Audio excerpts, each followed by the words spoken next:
Mikal Bridges débarque chez les Knicks. Eh oui, vous ne rêvez pas, si vous vous réveillez, installez-vous tranquillou bilou. Édition un peu spéciale. Ce n'est pas un Allez Café. Allez, c'est un quasi Allez Café, mais pas tout à fait en direct. J'espère que vous allez bien et que vous vous réveillez tranquillement. Fan des Knicks, attention. Fan des Nets, aussi attention. On va parler de tout ça car oui, vous ne rêvez pas, il y a bien eu un transfert à quelques heures de cette draft 2024. Je rappelle que ce mercredi soir, on se retrouvera à partir de 1h du matin pour vivre la draft 2004 en direct, commenté avec Alex et avec Simon et notre cher Léonce à la prod. Avant ça, on savait qu'il allait y avoir du mouvement. On avait vu notamment du côté de Oklahoma City avec Alex Caruso, un petit transfert qui avait eu lieu, Josh Giddey qui a été justement intronisé lors d'une conférence de presse ce mardi, et on se demandait quelle franchise allait faire des moves. Est-ce que les Knicks, qui avaient fait un super run jusqu'en demi-finale de conférence lors des playoffs, allaient ajouter un petit peu de carcasse dans l'effectif et un peu de talent? On avait vu plein de joueurs, déjà OG Anunoby qui avait rejoint le groupe, après la très bonne saison aussi de Jalen Brunson, Josh Hart, Donte DiVincenzo et Isaiah Hartenstein pour ne citer que. Et puis on voulait voir si les Nets, de leur côté, allaient rester dans cette espèce de ventre mou ou pivoter vers une reconstruction totale. Et bien la réponse, on l'a obtenue dans la nuit, sur les coups de 4h30 du matin de la part de l'incontournable Adrian Wojnarowski. Breaking news.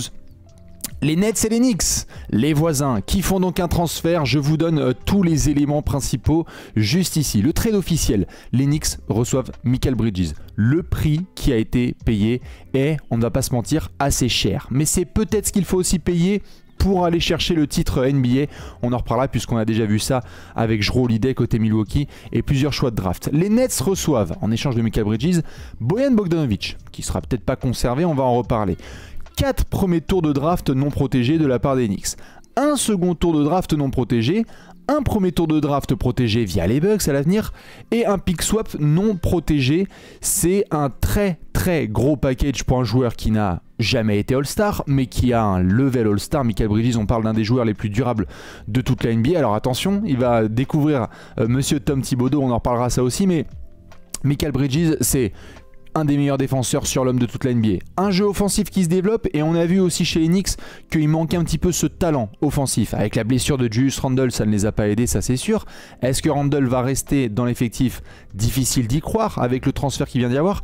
Mais c'est sûr qu'à New York, on voulait construire sur ce groupe. Et ce groupe, ce sont notamment des copains qui se sont connus depuis très longtemps. Et c'est là qu'on a eu les plus grosses réactions évidemment dans la nuit. Vous les connaissez évidemment, messieurs Jalen Brunson, Donte DiVincenzo, Josh Hart et Mikal Bridges. Regardez-les, incroyables, qui se sont fait un joli petit FaceTime tout de suite pour valider ce transfert. Ce sont des anciens copains d'université. J'ai balancé justement la photo dans la nuit. Alors il y a ce magnifique montage réalisé par ESPN. Ils vont être tout beaux sous le même maillot. Et avant, il y a quelques années, on les voyait à Villanova en NCAA avec un Jalen Brunson qui n'était pas du tout considéré comme un futur All-Star. C'est un début de second tour de draft, si je dis pas de bêtises, à Dallas. On a Josh Hart jusqu'ici. La légende, Eric Paschall. Souvenez-vous les fans des Warriors. Eric Paschall. Eh oui. Pas comme quoi ça va très vite en NBA. Mikal Bridges qui était ici avec aussi Monsieur Donte DiVincenzo. Ce groupe est donc enfin réuni. On a vu un peu de tampering de la part notamment de Mikal Bridges et de Jalen Brunson, de Josh Hart et de Jalen Brunson pour aller le chercher. D'ailleurs, c'est Bam Adebayo cette nuit qui a tout de suite fait la poucave. Oh et les gars, c'était du tampering quand même de votre part, parce que c'est vrai que Jalen Brunson et Josh Hart, ils ont fait de la drague publique. Ils ont leur propre podcast sur lequel ils ont notamment parlé de potentiellement faire une réunion avec Mikal Bridges. Et regardez, yo we fucking lit, comme dit Josh Hart. On a eu plein de réactions de la part des copains. Jalen Brunson justement qui répond à Adebayo en disant mon gars, tranquillou, tout va bien, et en même temps que c'est absolument incroyable. Voilà, this is crazy. On a un autre petit tweet, je sais pas s'il charge, voilà le petit OMG de Monsieur Jalen Brunson. Donc là pour le coup c'est les retrouvailles. Entre copains universitaires, c'est forcément une des images qui va marquer sur les prochaines semaines, parce que on se demandait si ça allait être la Villanova Reunion. Et bien ça y est, c'est officiel, on les retrouvera donc sous le même maillot. C'est une des photos qui va marquer cette intersaison 2024 qui démarre très fort. Je vous rappelle quand même que là dans les prochains jours, ça va aller très vite. Ce mercredi soir, premier tour de la draft, donc commenté en direct à partir de 1h du matin sur la chaîne Twitch de Trash Talk. Jeudi soir, second tour de la draft. Est-ce qu'il y aura des Français? Est-ce qu'il y aura Bronny James? qui va faire quel move, mais ça y est, ça commence à se mettre en ordre de marche.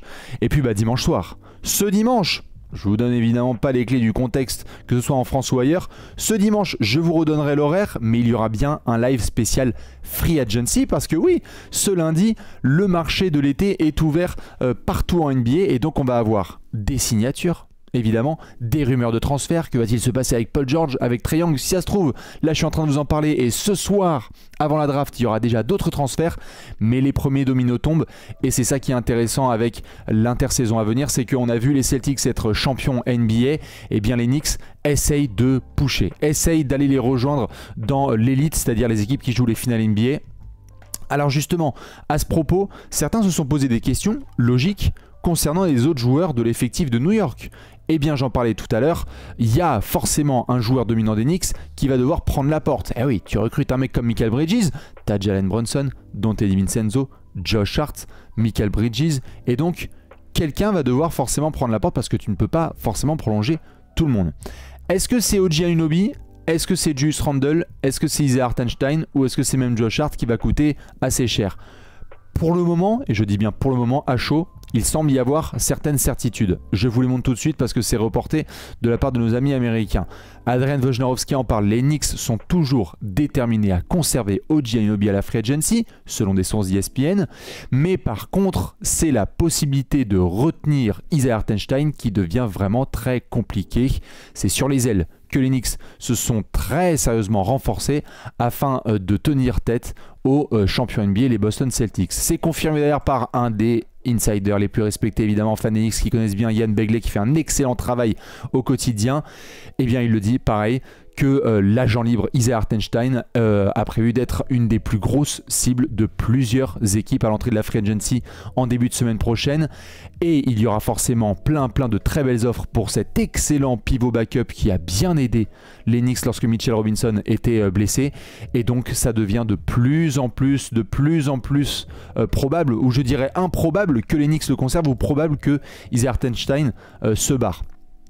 Beaucoup évidemment de gens qui vont être tristounes parce qu'Isaiah Hartenstein il a évidemment rendu des services énormes, et je vous montre justement la grille de salaire des Knicks au moment où on parle, parce qu'après on va basculer sur nos amis les Nets. Qu'est-ce que ça donne? Eh bien c'est très simple. Julius Randle, il lui reste encore 2 saisons, vous le voyez, la 24-25 et la 25-26, à hauteur de donc 52 millions de dollars, puisque celle-ci c'est une player option sur la saison, pas la prochaine, mais la 25-26. Alors, Julius Randle, c'est le gros sujet. Moi je vois qu'il y en a plein qui sont venus parler avec moi là dans la nuit de l'évidence d'un transfert de Julius Randle. On adore son jeu offensif, on adore ce qu'il a pu apporter, mais le run des playoffs qu'il vient d'y avoir, c'est sans lui. L'ambiance des Knicks, c'était sans lui aussi. Alors c'est pas contre lui, mais parfois, mauvais endroit, mauvais moment. Julius Randle, là, quand on voit qu'il y a OG Anunoby et Mikal Bridges qui sont sur le front de court désormais, difficile de croire que Tom Thibodeau et le management vont vouloir splitter les minutes avec Julius Randle. On devrait repartir sur un backcourt Jalen Brunson, Donte DiVincenzo, aux côtés duquel on va mettre Mikal Bridges, avec probablement un OG Anunoby s'il est conservé, et ensuite Mitchell Robinson au poste de pivot. Ça mettrait Josh Hart plutôt en sortie de banc, avec d'autres garçons qu'on a pu voir évidemment comme Miles McBride, avant qu'il y ait du renforcement. Mais donc, Julius Randle pourrait être transféré. Derrière, vous avez Bojan Bogdanovic ici qui est encore dans les salaires des Knicks, mais qui va basculer côté Nets. Et donc vous voyez qu'ensuite, eh bien, on peut se débarrasser là de Alec Burks. On peut se débarrasser potentiellement de joueurs comme Precious Achiuwa.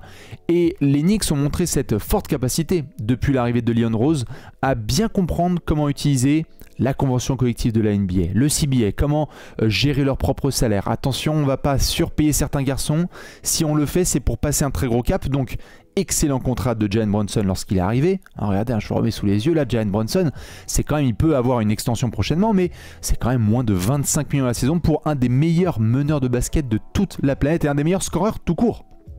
Donc ça, c'est formidable. Mais peut-être que en prolongeant OG Anunoby, ça c'est évident, c'est une des priorités de cet été, eh bien tu vas vouloir aller donner un peu plus d'argent pour ce garçon et donc dépenser davantage. Parce que lorsque tu veux jouer le titre NBA, eh bien il faut dépenser davantage, c'est normal. Lorsque je vais du côté de Brooklyn, on va refaire après tous les salaires de Brooklyn, mais regardez le salaire de Mikal Bridges, c'est 22, 23 et 25 millions. C'est un joueur, Mikal Bridges, qui va être lui aussi éligible à de futures extensions. Donc les Knicks vont voir leur salarié cap augmenter. c'est évident, mais on ne pourra pas nourrir tout le monde. Donc c'est pour ça qu'il semble y avoir une sorte de commun accord sur le fait que, je vous le remets le tweet là de Yann Bagley, que monsieur Isaiah Hartenstein pourrait donc partir. Voilà pour les Knicks. Beaucoup de hype évidemment, moi je veux bien avoir votre réaction à chaud parce que côté New York, ça veut dire que là c'est vraiment all-in pour maximiser les efforts autour de ce groupe, dirigé par Tom Thibodeau, Jalen Brunson, Donte DiVincenzo, Josh Hart, Mitchell Robinson, OG Anunoby s'il est prolongé, Miles McBride comme je disais, peut-être encore de l'aide en sortie de banc, on le verra, mais avoir ce groupe vraiment qui va encore plus loin, qui va peut-être devoir encore mieux voir ses rotations de minutes parce qu'on sait que ça avait été un sujet avec monsieur Tom Thibodeau. D'ailleurs, si je dis pas de bêtises, moi j'avais envoyé un peu voilà, une petite bêtise sur les réseaux sociaux parce que Mikal Bridges, au moment où on parle, il n'a loupé aucun match depuis ses années lycée. C'est une des streaks les plus impressionnantes de toute la NBA. Il a joué l'intégralité de ses matchs en NCAA avec Villanova justement et tous ses matchs avec les Suns et avec les Nets. Alors maintenant, Mikal Bridges, désolé, je te présente Tom Thibodeau. Ça a été un sujet, ça redeviendra un sujet, c'est normal. Dès que Mikal Bridges va avoir un micro pépin de blessure, on va remettre Tom Thibodeau sur le bûcher. Ça va être un petit peu la logique tribale. Les gens vont forcément vouloir dire ça, parfois à tort, parfois à raison. Mais il faudra surveiller comment ces rotations sont faites parce que les Knicks ont été cramés sur leur run de playoff. Les Knicks avaient besoin d'aide. Ils ont été chercher cette aide, notamment avec OG Anunoby et maintenant avec Mikal Bridges, à voir si les efforts peuvent être un petit peu mieux équilibrés et si on peut éviter de retrouver ce qu'on a vu, hein, ce qui était littéralement de la serpillière collective sur des tours de playoff. Ça s'est d'ailleurs complètement fracassé sur le Game 7 contre Indiana à domicile. Qualification en finale de conférence de nos amis Pacers aux grandes dames de nos potos Knicks. Fans de New York ou simple copain de la commu Trash Talk, j'ai hâte d'avoir vos ressentis. Qu'est-ce que vous en pensez côté Knicks? Purement côté Knicks, est-ce que vous sentez que c'est ce qui peut faire passer un gros cap à New York et donc aller chercher peut-être les Celtics qui vont tenter de réaliser le back-to-back? Est-ce que vous pensez que cette contrepartie que je vous remets sous les yeux est un petit peu trop importante pour un joueur comme Mikal Bridges? On sait que les Rockets étaient aussi sur Mikal Bridges, on sait que plein de franchises étaient sur Mikal Bridges, formidable joueur de complément à une star pour aller chercher le titre NBA. Eh bien, on va surveiller tout ça, mais la hype sera monumentale dans quelques mois pour la reprise de la saison NBA avec donc Mikal Bridges chez les Knicks. Ça y est, c'est fait. Du coup, j'enchaîne parce qu'il y a l'autre côté du deal. Ah oui, il faut qu'on parle des Nets. Alors les Nets, vous le savez, moi j'en ai souvent parlé, ça a été très compliqué la saison dernière. C'était une des équipes avec les pires vibes de toute la NBA et au-delà des histoires de vibes, dans le jeu pratiqué, dans l'instabilité de la franchise, dans le manque de direction pure, dans l'ambiance globale, ça a été vraiment atroce. Ils ont été de passage à Paris, c'était limite incognito. On est allé les voir, moi j'ai été en déplacement justement à Brooklyn lors du voyage Trash Talk pour aller les voir. On va pas se mentir, hein, c'était quand même assez désastreux sur le papier. Et donc, on voulait savoir ce qu'allaient faire les Nets de Sean Marks. Est-ce qu'on reste dans ce ventre mou, comme certaines franchises, qu'on pointe du doigt, coucou les Bulls, ou est-ce qu'on essaye de bottom, littéralement? Est-ce qu'on se souvient du projet Kevin Durant, Kyrie Irving, James Harden, et on essaye gentiment de pivoter vers une full reconstruction? Eh bien, j'ai une bonne nouvelle pour les fans des Nets. Franchement, ce matin, je suis tout cœur avec vous parce que il y a du soulagement. Il y a du soulagement, ça y est, les Nets qui font donc table rase, je le tweetais tout à l'heure, table rase après 3 années qu'on avait vu passer là depuis le projet KD, Kyrie, James Harden et donc Steve Nash aussi qui était passé. On est passé par Jacques Vaughn, on est passé par plein de choses. Et bien là, on fait table rase, il y a un nouvel entraîneur, on l'a vu, hein, assistant Fernandez, assistant du côté des Kings et coach de la sélection canadienne, si je dis pas de bêtises. Et bien justement là, on va se débarrasser de monsieur Mikal Bridges, retrouver de la flexibilité au niveau des pics de draft, retrouver un petit peu d'air aussi dans la banque de Brooklyn, et d'autres joueurs vont devenir disponibles. J'en parlais pareil, Cam Johnson va devenir disponible forcément, Dorian Finney-Smith va devenir disponible. Combien de franchises NBA ou contenders vont vouloir ajouter dans leur groupe des garçons comme ça, c'est-à-dire grande taille, défense, tir à 3 points, capable de s'intégrer dans n'importe quel collectif. Les fans des Mavs qui soudainement se disent que ça y est, Dorian Finney-Smith est à nouveau disponible. Cam Johnson, il a rendu bien des services chez les Suns, pas trop chez les Nets, mais il pourrait totalement rebondir ailleurs. Et puis je vais vous remontrer la grille de salaire des Nets, mais si tu es dans un rebuild, up next, Ben Simmons, pardon, 40 millions de dollars. Ou alors, ce sera pour essayer de le filer à une autre franchise contre des pics de draft. On récupère les pics de draft. On va en reparler justement des pics de draft, mais pour continuer sur les salaires, Ben Simmons, ça va probablement dégager. Cam Johnson, vous le voyez, il a été prolongé. C'est un contrat assez chouette qui peut s'intégrer dans beaucoup de franchises. Mikal Bridges, donc ça s'en va. On vient d'intégrer juste Bojan Bogdanovic, qui pourrait lui aussi devenir un joueur à transférer. Vous voyez que son salaire ici, il est non garanti, donc peut-être même qu'il va se barrer cet été. Comment ne pas parler aussi de Nick Claxton, qui va être prolongeable cet été. Si ça se trouve, il va prendre une prolongation pour devenir un joueur transférable. Dennis Schroeder, c'est pareil. Enfin bref, vous voyez, il y a tout un avenir à construire à Brooklyn. Et moi, j'avoue que vous me connaissez notamment depuis longtemps, j'en parle avec Alex, j'aime bien qu'on ne traîne pas dans le ventre mou. J'aime pas. Là, les Nets, ça fonçait nulle part. Il y avait une espèce de scénario que certains dessinaient en disant, si tu conserves Mikal Bridges et Cam Johnson, dans l'éventualité où tu récupères une superstar, eh ben tu as les deux sidekicks parfaits. Bon bah la superstar, hein, désolé, si ça se trouve c'est Cam Thomas, eh ben non, finalement ce sera personne, Mikal Bridges. Ça s'en va, il y a d'autres garçons qui vont partir, et je crois que c'est bien parce que les Nets, ils ont beaucoup de choses à mettre en place, il y a toute une culture à reconstruire et une identité de franchise à recréer. On est passé rapidement par les années Kevin Durant, on s'est marré sur la pointure de chaussures face aux Bucks, on a vu quelques mixtapes de Kyrie Irving et on a vu un passage très très court de James Harden. C'était du monté, c'était de la super team. D'ailleurs on l'a critiqué, on a fait des apéros complets et des papiers sur le site de Trash Talk, mais on ne pouvait pas compter sur une identité claire côté Nets, et donc à force de faire des transitions, il y a un moment où il faut couper court et faire table rase. Je suis content pour les Nets, parce qu'en plus, pour celles et ceux qui n'ont pas forcément l'info, je l'ai tweeté et on va beaucoup en parler dans les prochains jours, regardez désormais la banque des pics des Nets. Je redonne le contexte avant de vous le montrer.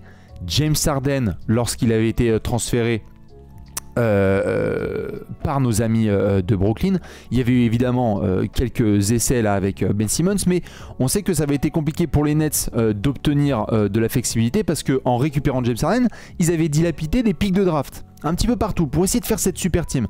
Et donc, exemple avec la draft qu'on va vivre ce soir ensemble, les Nets, s'ils avaient leur pick, ils auraient été 3e de la draft. Ce pick, c'est celui des Rockets. Donc les Rockets vont drafter en 3e. Donc les Nets en avaient marre. Ils voulaient notamment être à la draft de ce soir. Ils y seront peut-être, mais en tout cas de manière plutôt éloignée du top de la draft. Par contre, à l'avenir, regardez-moi cette dinguerie. Si vous pensez que Sam Presti est le roi des prochaines drafts, dites bonjour à Sean Marks. En 2025, ils auront potentiellement 4 premiers tours de draft. En 2026, ils auront un premier tour. En 2027, ils en auront 3. En 2029, ils en auront 3 aussi. En 2031, ils en auront 2. Ça veut dire qu'ils ont récupéré tous les pics de draft non protégés des Knicks. Ils commencent à en récupérer aussi à eux, parce que gentiment, ça va, ils ont arrêté d'envoyer ça à droite à gauche. Et donc du coup, eh bien, pour faire une très belle reconstruction, la première des bases, c'est d'avoir ces pics de draft. On le voit avec Utah qui s'est débarrassé de Donovan Mitchell et Rudy Gobert, et ils vont avoir cette flexibilité. Ils vont faire ce qu'ils veulent le Jazz, et on le voit déjà sur les dernières drafts et les dernières rumeurs de transfert. On a dit pareil avec OKC. Regardez la flexibilité, la respiration qu'ont les fans du Thunder. Et bien justement les fans des Nets, à l'avenir, ils auront la possibilité de voir s'il y a des pistes probables. Soit d'acquérir des jeunes superstars à la draft, soit aussi de faire des petits transferts. Et ça, c'est une très très bonne base pour l'avenir. Donc enfin un peu de respiration chez les Nets, ça fait du bien. Et on va surveiller quel joueur pourrait continuer à être transféré. Moi je vous pose par exemple la question, je vous remets là la grille de salaire de nos amis les Nets. Je vais essayer de voir si je peux vous remettre ça tout de suite, bougez pas. Quels joueurs selon vous de nos amis de Brooklyn vont être bientôt transférés? Là, en plus de Mikal Bridges, est-ce que selon vous c'est d'abord Ben Simmons? Est-ce que ça va être Monsieur Cam Johnson? Est-ce que ça va être Dorian Finney-Smith ou d'autres garçons? Je pense qu'en tout cas, là, l'intersaison des Nets ne fait que commencer et on devrait avoir d'autres mouvements. Même question côté Knicks, je vous la pose. Est-ce que selon vous, Julius Randle va être transféré? Est-ce que les Knicks vont bien conserver OG Anunoby? Est-ce qu'ils vont devoir laisser partir Isaiah Hartenstein? Si Hartenstein s'en va, qu'est-ce que tu as comme backup? Plein de questions à devoir se poser. Mais donc voilà pour les informations principales. Je voulais que vous ayez l'information tout de suite dès le matin avec le café. Nous, ce qui va se passer, évidemment, c'est que je vais vous souhaiter un excellent mercredi. Prenez un bon petit déj, petit café, petit thé, vous faites ce que vous voulez. Ce soir, rendez-vous à 1h du matin Alex, Simon, Bibi. On va vous faire le setup habituel de la draft, ça va être incroyable. Jusque là, restez connectés sur Trash Talk parce qu'il peut y avoir d'autres transferts. Plein de franchises qui vont vouloir suivre dans le jeu de domino là, démarré par les Nets. Et puis bien évidemment, très hâte de suivre les débuts de monsieur Mikal Bridges avec les Knicks dans quelques semaines. Ça y est, les Knicks veulent très sérieusement aller chercher le titre NBA. Et on va pas se mentir, ça fait du bien à toute la planète basket. Je vous fais des gros bisous, on se retrouve très vite. Ce soir, ce mercredi, sur la chaîne Twitch de Trash Talk, 1h du mat, la draft. Des bisous, très bon mercredi. À tout à l'heure. Ciao.